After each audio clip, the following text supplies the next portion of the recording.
Hi everyone, and welcome back to another episode of The Road to Somewhere.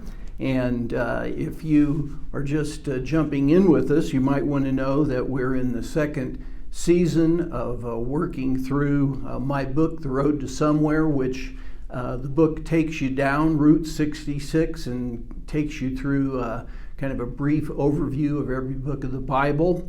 And then in our little episodes here, I'm also giving you then the link that's referred to in each chapter of that book to go to a deeper look at each of the books that we look at.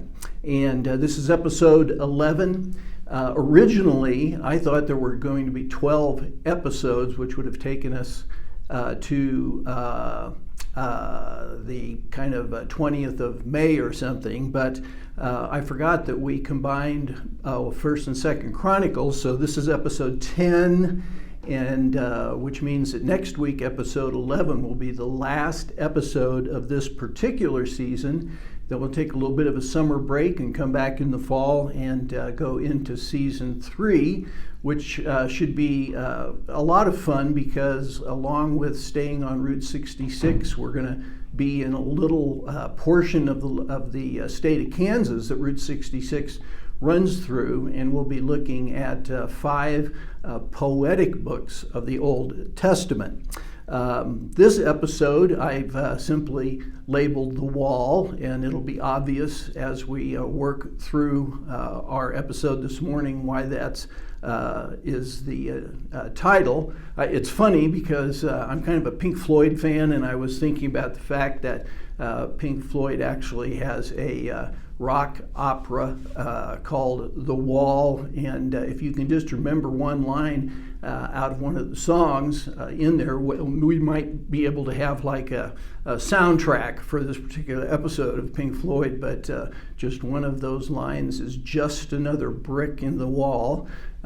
It's used metaphorically in the song, but in what we're going to be looking at today, it's quite literal. Real quickly, previously, remember that our protagonists, John and Joy, they're in the state of Missouri, and in our last episode together, they were in Carthage.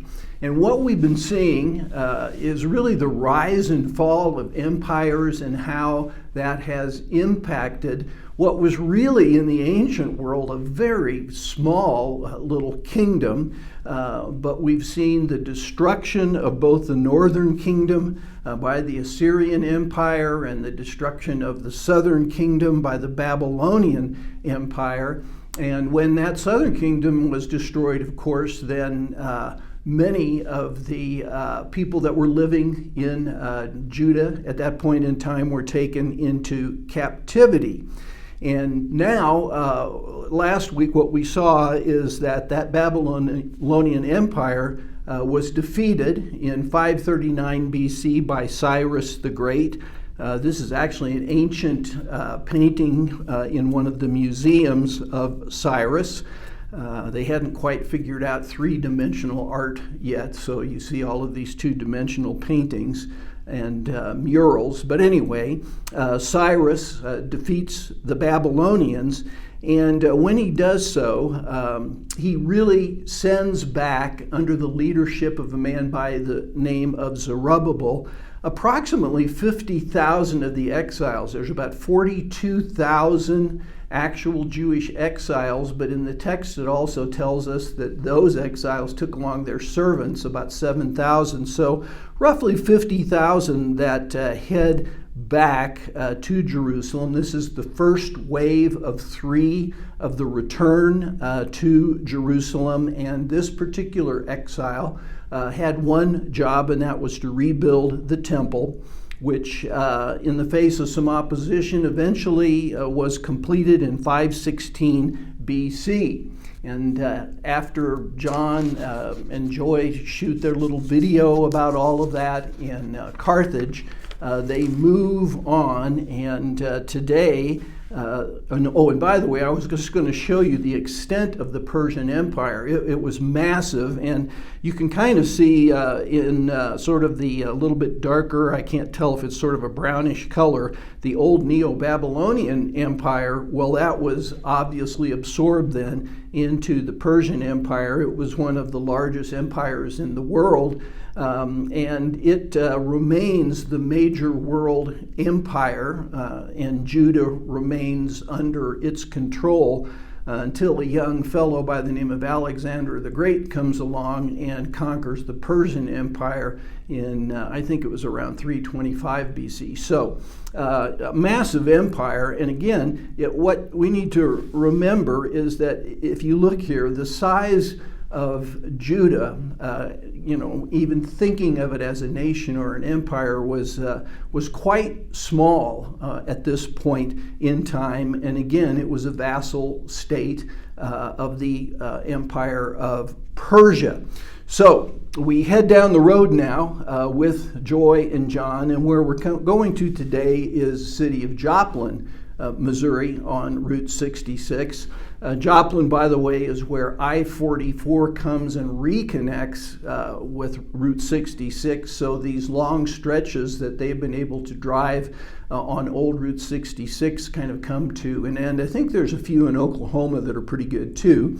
But Joplin's really only about 13 miles down Route 66 from Carthage, about a 20-minute drive, and in the book, Joy is actually behind the wheel. They've made a plan to stop in Joplin, for one thing, to get an oil change on their this great car that they're driving down Route 66, and while it's having its oil change, they head to Wilder's Steakhouse for lunch, which is a restaurant that was opened in 1929, so just 3 years after Route 66 was put together, and continues to serve apparently great food up until this day. And then after lunch, they head over to what's called the Mural Park. This is one of the main Route 66 attractions in Joplin. There are several murals, but I just wanted to show you two of them that are a little bit distinct, and that is that two of these murals, rather than being painted like most of the murals that we've seen so far and will see as we head on, again, are just painted murals. These were actually made with ceramic tiles, so it was really a major project. And one of those, Joy decides, should be the backdrop for their video of of this stop along Route 66, and also of the book that corresponds to that.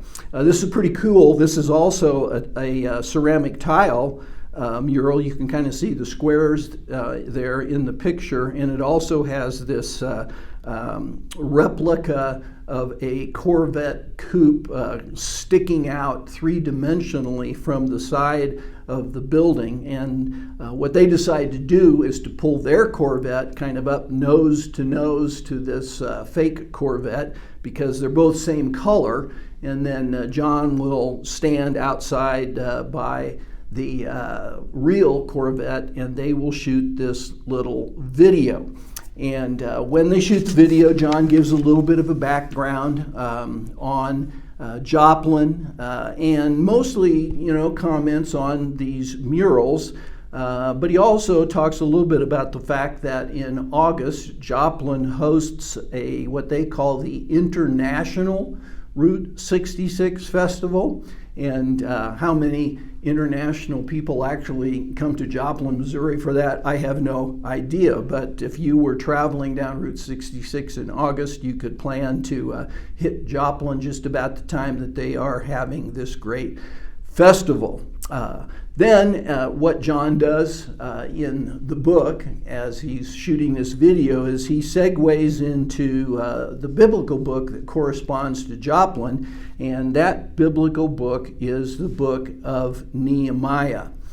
I really hope, by the way, by taking a summer break, part of the reason I do that is because what I've noticed in the past is that the people that are part of our group that are watching the videos usually drops down to about a third of what normal is. I noticed I never know who's actually watching the videos, but I always know how many computers are tuned into it. And last week we only had half of the computers that we normally have on a weekly basis, so maybe the summer break has already started for some folks. But in this video, John begins to give a little bit of an overview of Nehemiah, and part of what's important to remember is that Nehemiah originally was part of the book of Esther in the Hebrew Bible. It was one continuous book. And so what we looked at last week in terms of looking at Ezra and the Ezra video really fits together with the book of Nehemiah and the video on the book of Nehemiah. My friend Dennis Carter, by the way, said he's getting sick of hearing about all these empires. So I apologize to you, Dennis, because we've got one more, basically not empire, but a shift in the who the king of the empire is. And when you get into the book of Nehemiah, it really begins in 445 BC, and the king of the Persian Empire at that point in time was a man by the name of Artaxerxes. Artaxerxes was the grandson of Darius, and of course Darius was the ruler that was on the throne when the temple was completed back in 516 BC. And Nehemiah, begins, so it's 70 years after the temple has been finished. And if you think about going all the way back to when that first wave came to Jerusalem to rebuild the temple, it's been 90 years. So there's been quite a gap as you go through the story. And the main character of Nehemiah, at least the first half of the book, is this fellow by the name of Nehemiah. At the end of the first chapter, part of what we're told about him is that he was the cupbearer to the king. This was an office in the ancient world that was extremely important. I think in the book I have John making a mention that was something like the chief of staff. I'm not sure that's exactly right, but I was trying to figure out something that would correspond to what the cupbearer was. It was a highly honored position, and literally part of the job of the cupbearer was to bring the wine to the king, and oftentimes part of that job also involved tasting or drinking some of the wine to make sure that there wasn't any poison in it. And so a cupbearer was literally kind of like Secret Service, laying his life on the line for the king. So Nehemiah occupies this high position in terms of his relationship to Artaxerxes. And in the book of Nehemiah, he tells the story in the first person. What we see is that friends of his come from Jerusalem and describe to him how Jerusalem still lies in ruins. Now, remember, the temple has been rebuilt, but the walls of the city are still broken down, and the gates into the city have all been burned. And so it's really not a city without walls. And this really troubles Nehemiah. You can see it right in the first couple of chapters. He's very upset. He prays that somehow God would intervene. And then he appears before Artaxerxes looking sad, we're told. Now, I'm not sure about this, but I think that perhaps part of the job of the cupbearer was sort of to help keep the king in good spirits, and maybe it was sort of assumed or required that you would, put on your happy face when you came into the presence of the king. And Nehemiah, he looks sad, and Artaxerxes, he notices that and asks him what the problem is, and Nehemiah explains how his city still lies in ruins. And in response to that, Artaxerxes sends Nehemiah back to Jerusalem to rebuild the walls of the city. And this is like the third wave of returning exiles, because in between the building of the temple and the sending back of Nehemiah, you might remember that Ezra has come back. Ezra is going to play another key role in the book of Nehemiah also, but he came back with a wave of exiles. So this is actually the third and final wave of exiles that return, and their task under the leadership of Nehemiah is going to be to build the walls of the city. It's really a cool story. And as a matter of fact, I think it's almost miraculous. And because of that, I'm not going to spoil the story of exactly how the walls get rebuilt. I think that that is something, again, that I'm going to allow you to see when you watch the longer video that goes into some detail on that. But by the time that Nehemiah is finished, the walls of the city have been rebuilt, and so have the gates of the city. This shows the sort of the journey that Nehemiah had to take back, as well as the original journey and the secondary journey. But you'll see that on this journey, which is in the blue or the green, I can't tell exactly what that color is, it begins over in Susa, which was the capital at the time of Nehemiah of the Persian Empire, about a 1,000-mile trip that he takes.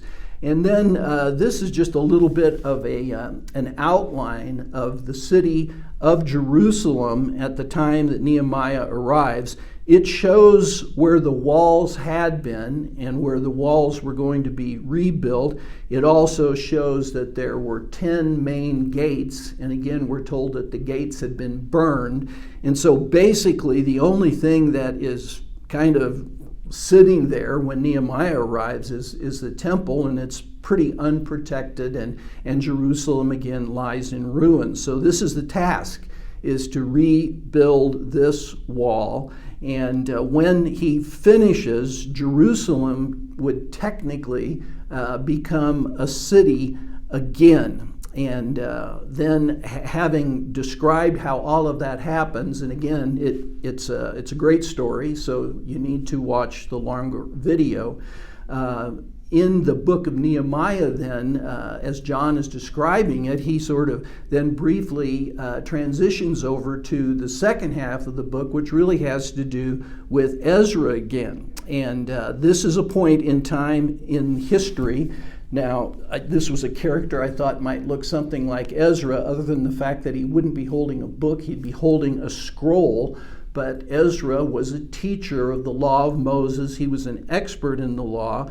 And so there comes this point in time now where the walls have been rebuilt and the gates have been rebuilt, where the people really need to get rebuilt, because again, it's been many years, and we sort of get the sense that they've perhaps had no exposure to the scriptures. And so Ezra calls together a meeting of all the people in Jerusalem, and they meet down at what was called the Water Gate. That's, I guess, a term that many of you could remember. But they build a platform there so that people, as they are standing there, can actually see Ezra. Now, by the way, this is the first time that this sort of a structure is put together, but ultimately it'll become the pattern of the Old Testament synagogue, which does not yet exist at this point in time. By the time we get to the New Testament, the synagogue is perhaps, along with the temple, one of the central elements of the worship of God in the nation of Israel.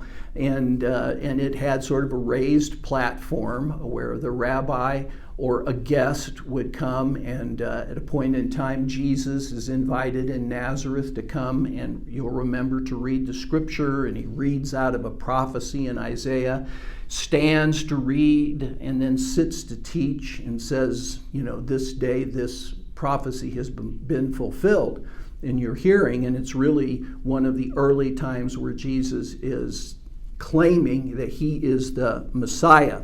But anyway, this huge gathering of the people here at the Watergate, and what happens is that Ezra reads from the law of Moses. Now, he would have been reading in Hebrew. The people have been gone, again, perhaps as long as 90 years. We think that it's quite likely that many of the people no longer even speak Hebrew, so they wouldn't have really understood what he was reading. So in the text, you have this sort of a whole group that has gathered around Ezra that obviously not only know Hebrew, but know the language of the people, which might have been Persian. Some of the text is written in Aramaic, so perhaps they speak Aramaic, but they don't understand it. And these, teachers that are surrounding Ezra explain the law to the people as Ezra is reading it. And in the text, what we're told is that when the people hear what it was that God was asking or commanding in terms of how to stay in the right kind of relationship with him, the people just break down and begin to weep. It's obvious they have no clue. They've not heard any of this, and they begin to repent and to weep. And it's a cool little passage because Ezra, and I think Nehemiah is involved at this point too, but they basically tell the people to stop weeping because this should be a joyous day, that they're now again being exposed to the Word of God. And it's a famous verse in the text because as they tell the people that they should, they shouldn't be weeping, they should be celebrating, then the statement is made that the joy of the Lord is your strength. And following this, there's a huge celebration to dedicate the walls of the city. And again, I talked quite a bit about that and show some specific details on it on the longer video. Finally, John really encourages them to watch the Nehemiah video, and then he tells his audience that he is heading down the road to the final Missouri stop, and really the final book of Israel's history, which is Esther. And that will be what we do together in next week in our last episode of season 2.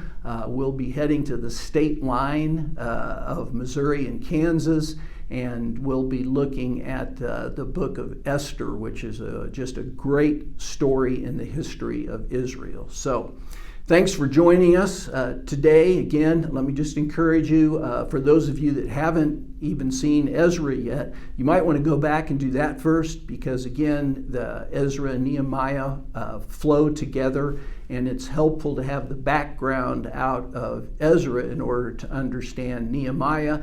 And the video on Nehemiah is quite extensive, and I think you'll really enjoy it and find it helpful in understanding the history of the nation that ultimately will produce Jesus. So thanks for tuning in, and we will see you next week.